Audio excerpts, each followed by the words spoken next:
Kata-kata adalah doa. Terima atau tidak terima, saat ini bisa jadi periode terbaik bagi bangsa Indonesia. Faktanya ada 24 bilioner di tahun 2019 ini di Indonesia, yaitu mereka yang memiliki kekayaan bersih di atas 1 miliar dolar atau lebih dari 14 triliun. Selain itu, ada 57 ribu miliarder atau mereka yang memiliki kekayaan di atas 1 juta dolar, sekitar 14 miliaran. GDP Indonesia adalah 1.000 billion dolar dengan pertumbuhan miliarder di Indonesia diasumsikan 5% per tahun. Yang jadi pertanyaan, kapan Indonesia memiliki 100 bilioner? Pertanyaan berikutnya, kapan Indonesia punya 1.000 bilioner? Ada hal menarik di dunia psikologi modern yang menyatakan korelasi atau hubungan antara bahasa dan realita. Bahasa adalah susunan kata-kata. Cara merangkai kata-kata namanya bicara. Gabungan bicara verbal, intonasi, pemilihan kata-kata, gerak tubuh atau body language, mikroekspresi wajah, dan pergerakan mata namanya alat komunikasi. Sebelum menjawab pertanyaan tersebut, mohon sahabat memahami dulu sedikit keilmuan aplikasi psikologinya. Dalam dunia kehidupan sosial manusia atau peradaban yang kurang lebih usianya saat ini 20.000 tahun, kata-kata adalah bentuk yang selalu lahir belakangan. Sains atau ilmu pengetahuan terjadi lebih dulu. Peristiwa terjadi dulu, baru kata-kata lahir. Contoh, kata selfie. Kata-kata ini baru ada di tahun 2013 di dunia ini. Kemudian, tahun 2015 ada kata-kata baru, yaitu wifi, untuk foto sendiri, swafoto bersama-sama.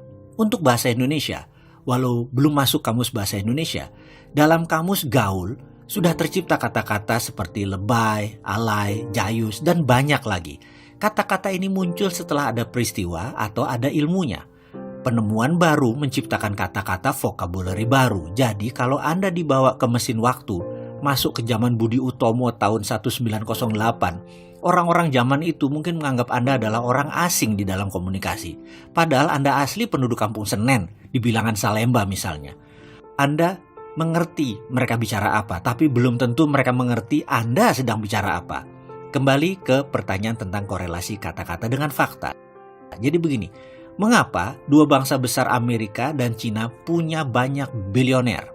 Jawabannya, ternyata dua bangsa ini memiliki nama atas istilah orang kaya atau memiliki kosakata untuk mendeskripsikan orang ultra kaya tersebut. Misalnya, dalam bahasa Indonesia, kita mengenal orang yang sejahtera, yaitu mereka yang bisa menghidupi diri sendiri. Lalu orang sentosa atau mampu menghidupkan diri sendiri plus keluarganya.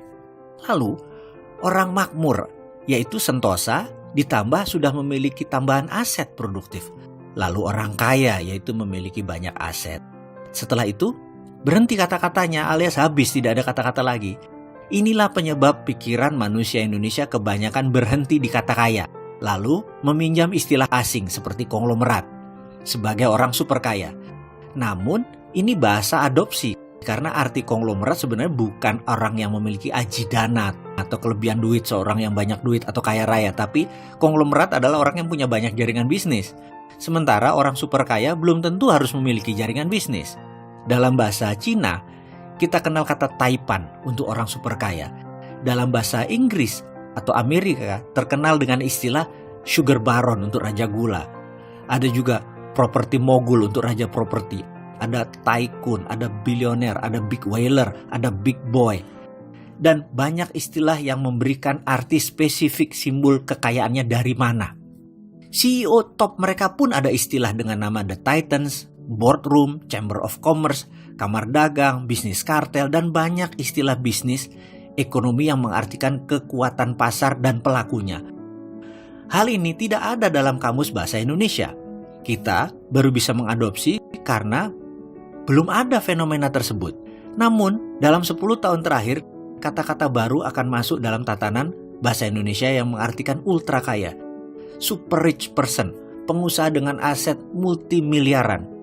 Kalau perlu, Anda sahabat juga bisa mengusulkan nama. Mengusulkan kata-kata yang akan dipakai sebagai pemahaman baku dan baru arti kata kaya tersebut. Dalam keilmuan psikologi, menyambungnya begini. Misalnya kata-kata ini ada dan dipahami oleh akal sehat semua instrumen bangsa. Contoh, super kaya kita beri nama Taipan, meniru 2 miliar manusia di bumi, meniru bahasa Cina. Percayalah, dalam waktu 10 tahun ke depan, para Taipan itu akan jauh lebih cepat kaya hadir di bangsa Indonesia karena banyak yang paham dan masuk dalam pikiran mereka. Inilah yang membuat saya berpikir tentang apa yang terjadi di bangsa Indonesia saat ini, yaitu sehubungan dengan lagu kebangsaan Indonesia, yaitu Indonesia Raya. Lagu ini diciptakan Wage Rudolf Supratman dengan 3 stanza. Bagi saya, yang beliau gubah merupakan sebuah nubuah luar biasa. Saat ini kita selalu menyanyikan stanza 1. Perhatikan syairnya. Di sini kita dapat kata-kata Indonesia tanah tumpah darahku. Kalimat itu membuat arti apa? Sampai sekarang bangsa Indonesia masih tumpah darah, cekcok di mana-mana. Lalu kata-kata berikutnya, marilah kita berseru, Indonesia bersatu. Ini artinya Indonesia saat ini belum bersatu, masih terpisah-pisah. Karena itu fakta saat ini ya begitu, kita gak pernah kompak, seakan-akan ribut terus. Stansa 1 ini cocok untuk zaman perang kemerdekaan hingga mungkin tahun 80-an. Seharusnya mulai saat ini Indonesia sudah menyanyikan lagu stansa 2. Coba sahabat perhatikan sebentar. Stansa 2 ini lebih cocok karena ada kata-kata, tanah kita yang kaya, pusaka kita semua, mendoa Indonesia bahagia, suburlah jiwanya, sadar budinya.